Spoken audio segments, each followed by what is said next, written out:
అండి. ఎస్‌జి రావు గారు కూడా జాయిన్ అయ్యారు. హలో అండి. Hello sir. చెప్పండి. హలో అండి చరణ్ గారు. నమస్కారం సార్. అది తర్వాత సార్ ఇప్పుడు అర్థం కాదు. How did that Nagarjuna Reddy అని ఆయన అంటే డోర్ ఎందుకు ఓపెన్ చేశాడు? డోర్ ఓపెన్ చేసి immediately sorry I don't want to talk to you అని చెప్పి డోర్ క్లోజ్ చేసేది కదా. He has that right. ఆ వీడియో చూస్తే అతను చేసిన తప్పులన్నీ అర్థమవుతాయండి. చూడదలుచుకోలేదు సార్. కాసేపు చూసాను కానీ ఇట్ ఈస్ చెప్తాను. అనాయింగ్ మీ అండి దోస్ కైండ్ ఆఫ్ వీడియోస్. అందుకని చెప్పి I'm not giving any time to this video. అంటే ఇంకోటి ఏంటంటే there is one value in watching it is ఆయన చేసిన మిస్టేక్స్. ఇప్పుడు నాకు H1B కంపెనీలో అలాంటి ఏం లేదు. ఇప్పుడు if I have enough following maybe సరాగంధాలో వచ్చి మా ఇంటికే తలుపు పడుతుంది. Because I'm so small in YouTube following. Maybe I'm not following in her radar. వస్తే నేను I already said before I will handle her in a way I can. Not that I want any unnecessary nonsense, but if it does అది దానికి prepare అయ్యాను కాబట్టి మాట్లాడుతున్నాను దాని గురించి. But coming to that point, నేను అనేది ఏంటంటే H1B లాంటి బిజినెస్ ఏదన్నా మీరు ఎస్పెషల్లీ మీరు టెక్సస్లో ఉంటే అక్కడ తిరుగుతాను. So she's trying to get first and foremost ఆవిడకి ఇవన్నీ సొంత ఆలోచనలు కాదండి, ఎవరో ఫీడ్ చేస్తున్నారు ఆవిడకి. So that's where she's getting all these leads. మీకు ఎవరన్నా శత్రుత్వం ఉన్నా అంత ఎందుకండి, మీరు ఎవరినన్నా ఫైర్ చేస్తే వాళ్ళే మీ మీద రిపోర్ట్ చేస్తూ ఉండొచ్చు H1Bలో. Possible. Yeah it is possible. Like ఇప్పుడు ఆడు నాకు $50 ఇస్తున్నాడు,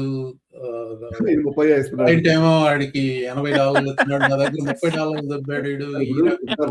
సార్ ఇప్పుడు మోహన్ గారు మీరంటే డైరెక్ట్ గా యూనివర్సిటీ ప్రొఫెసర్ అట్లా వెళ్ళిపోయారు సార్. ఇప్పుడు రావు గారు ఉన్నారు, నేను ఉన్నాను. మేమిద్దరం అయితే కన్సల్టింగ్ కంపెనీలో పనిచేస్తున్నారు. రావు గారు మీరు ఒప్పుకుంటారు కదండి? ఒప్పుకుంటానండి సార్. కన్సల్టింగ్ కంపెనీలో పనిచేసినప్పుడు మాకు డెఫినెట్ గా ఇష్యూస్ అయితే ఉంటాయి సార్ మేనేజ్మెంట్ తో. అంటే ఇప్పుడు నాకు ఒక నెల జీతం రాలేదనో, 2 నెలల జీతం కట్టలేదనో, తర్వాత కడతామని చెప్పి కట్టరనో, ఇలాంటి దరిద్రాలు మన ఎంప్లాయ్మెంట్ లో మనకు ఉంటాయి sir.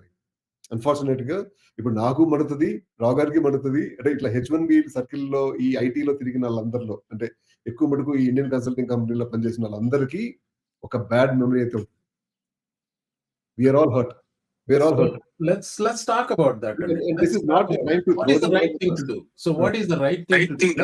Let's not get emotional about it. Let's talk about it. What is the right thing to do? Transparency. మీరేం చేశారు రావు గారు, మీరేం చేశారు చెప్పండి. Transparency sir, transparency. All we expect is transparency. మనకి అంటే ఇప్పుడు అలా కాదు, మీరు మీ పాత ఎంప్లాయర్ ఎవరి మీద మీకు ఇండియన్ ఆయన మీద ఖర్చు ఉంది, అతన్ని ఏం చేశారు మీరు? ఏంది అంటే సార్ వి మూవ్డ్ ఆన్. అంటే sir most of the time first లో కొన్ని రోజులు సల్కింగ్ ఉంటుంది సార్. అరే ఈడు మన డబ్బులు తినేసాడు అనే సల్కింగ్ ఉంటుంది. ఆ తర్వాత దినమ్మ దరిద్రుడు ఆడు బతుకుతున్నాడు, నా బతుకు నేను బతుకున్నా, నేను హాయిగానే ఉన్నాను కదా అనుకుంటాం. So what ever that person did, is it illegal? Let me ask you that question. 100% illegal. 100% illegal. ఇప్పుడు మనకున్న ప్రాబ్లం ఏంటంటే మనం ఈ దేశంలో బతకడానికి వచ్చాం, ఎలాగైనా బతికి నిలబడాలి. అది మన basic thought sir. Rao garu should accept it.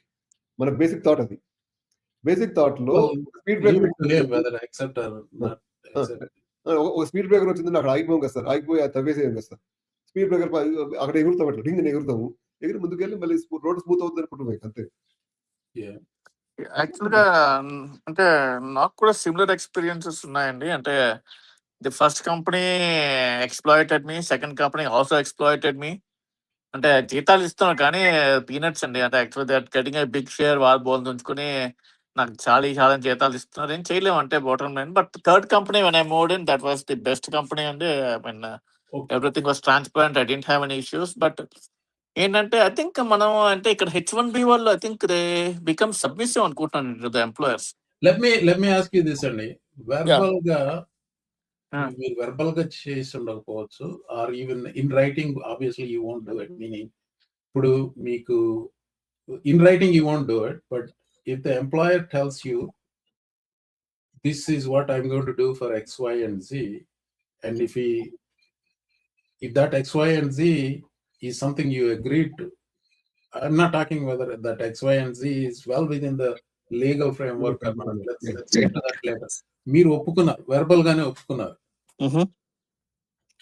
And honor system లో what should you do? ఒప్పుకున్నారు, he abide by X, Y, and Z. అది అది వరకు బానే ఉంటుందండి. అంటే though I frustrated that I was getting less pay then what I should, that's fine అండి. కానీ ఓకే. ఆ ఇక్కడ XYZ మీకు జీ ఇవ్వకుండా XY మాత్రం ఇచ్చినప్పుడు అప్పుడు that I mean I had the అంటే choice of complaining to the అంటే లేబర్ డిపార్ట్మెంట్. అంటే నేనైతే దట్ గై కంపెనీ అయితే పోయాడు, అందుకని ఇండియా పోయాడు, నేను చేయలేకపోయాను. కానీ ఎక్కడ ప్రాబ్లం వస్తుందంటే సార్, వీళ్ళు 6 months లో స్టార్ట్ యువర్ గ్రీన్ కార్డ్ అంటారండి. Okay, we take that word, I mean written గా వాళ్ళు ఎప్పుడు ఇవ్వరు. So we take that oral word చేసుకుంటాం and they never do it. అంటే నాకు అంటే నేను I was never interest green card వెళ్ళిపోదామని అనుకుని ఇక్కడ ఉండిపోయాను కానీ చాలా రోజులు అంటే ఇంకా. బట్ చాలా మంది నేను చూసానండి 6 months లో వీళ్ళు స్టార్ట్ ఇన్ 6 months అంటారు, అది 4 years వరకు 3 years వరకు స్టార్ట్ చేయరు. This is very common. Kiran గారికి తెలియాలి యాక్చువల్గా. I think I don't know. అంటే నా గ్రీన్ కార్డ్ ప్రాసెస్ అంటే నేను ఎక్కువ మటుకు నేనే డ్రైవ్ చేస్తున్నాను సార్. నాకంటే కొంచెం ఊరుకుంది. ప్లస్ నేను పనిచేసేది కూడా ఎక్కువ హెల్త్ కేర్ లో పనిచేస్తాను. మన Indian consulting company health care లో అప్పట్లో ఎక్కువ ఉండేవి కావు. సో దాంతో వాళ్ళకి నన్ను ప్లేస్ చేయడం ఎలాగో వాళ్ళకి తెలిసేది కాదు. సో నాకు నేనే జాబ్ ఎత్తుకునేవాడిని, నాకు నేనే రేట్ మాట్లాడుకునేవాడిని. ఆ రేట్ లో నేను కంపెనీ చెప్పేవాడిని, నాకు ఈ రేట్ వస్తుంది, మీకు ఎంత ఇస్తాను, మిగిలిన నాకు ఇవ్వాల్సిందే. సో నేను డ్రైవ్ చేసుకునేవాడిని. That was a verbal agreement. నా అదృష్టం అది. కాకపోతే ఎక్కువ మటుకు సార్ చేసేది ఏంటంటే సార్, అసలు బేసిక్ సార్, H1B ఫైల్ చేయడానికి నేను ఫీజు కట్టకూడదు. అది బేసిక్ చట్టం. ఇండియన్ కన్సల్టింగ్ కంపెనీలు ఒకప్పుడు లీగల్ అండి. అది ఎప్పుడో మార్చారు కానీ నేను చేసినప్పుడు ఇట్ వాజ్ లీగల్. మీరు పే చేయొచ్చా ఫీజు అప్పుడు? నేను చేసినప్పుడు I know lot of people who paid out of their own. ఇప్పుడు అలా నేను పే చేయకుండా ఉంటే ఇప్పుడు I got my H1 from a university.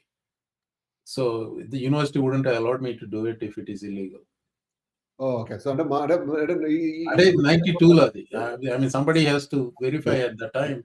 ఇప్పుడున్న చట్టాల ప్రకారంగా అయితే H1B అనేది నాకు రావు గారు నచ్చారు. రావు గారి మీద నాకు ప్రతిభ మీద నాకు అపారమైన గౌరవం ఉంది కాబట్టి నేను రావు గారికి H1B చేస్తున్నాను అని చెప్పి కంపెనీ చేయటమే తప్ప రావు గారి దగ్గర నుంచి 3,000 తీసుకుని H1 ఫైల్ చేయకూడదు.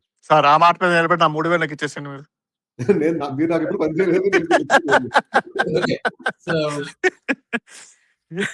యాక్చువల్లీ ఇది అదొకటే కాదండి.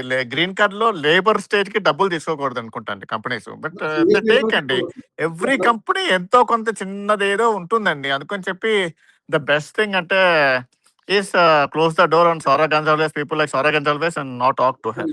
ఇది ఉభయ కుశలోపరి టైప్ లో నా అవసరం అమెరికాలో ఉండటం, డాలర్ సంపాదించుకోవటం, వాళ్ళ అవసరం నన్ను ఎక్స్ప్లైట్ చేయటం. ఇద్దరు ఒకరినొకరు 2 సరిపోయే టైప్ లో నడుపుతుంది.